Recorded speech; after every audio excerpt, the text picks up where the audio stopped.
દ્વારકામાં ખંભાળિયા પોરગેટ પાસે સગીરનો મૃતદેહ મળી આવ્યો છે, જેમાં કેતન વાઘેલા નામના 16 વર્ષીય સગીરનો મૃતદેહ મળ્યો હતો અને આ મૃતદેહ શંકાસ્પદ હાલતમાં મળી આવ્યો છે.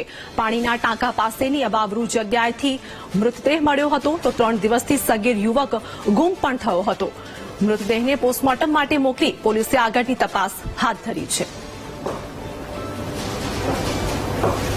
આજથી 3 દિવસ પહેલા 4 દિવસ પહેલા ખંભાળિયા વાલ્મીકી સમાજનો કેતન અનિલભાઈ વાઘેલા નામનો યુવાન ઘરેથી ગુમ થયેલો હતો.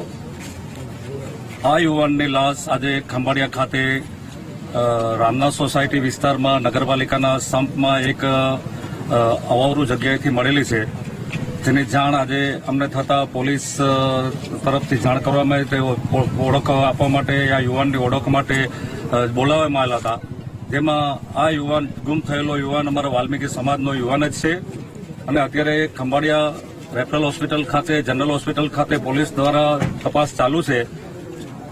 આ ડેડ બોડી થોડું શંકાસ્પદ જણાતી હોય એના માટે જામનગર ડેડ બોડીને ફોરેન્સિક લેબોરેટરી માટે રિફર કરવાની હોય પોલીસ તપાસ અત્યારે હાથ ધરી છે અને પોલીસ તપાસમાં જે સત્ય આવશે ફોરેન્સિક લેબોરેટરીમાં જે તપાસ રિપોર્ટ આવશે એના ઉપર અમને પોલીસ ઉપર સંપૂર્ણ ભરોસો છે.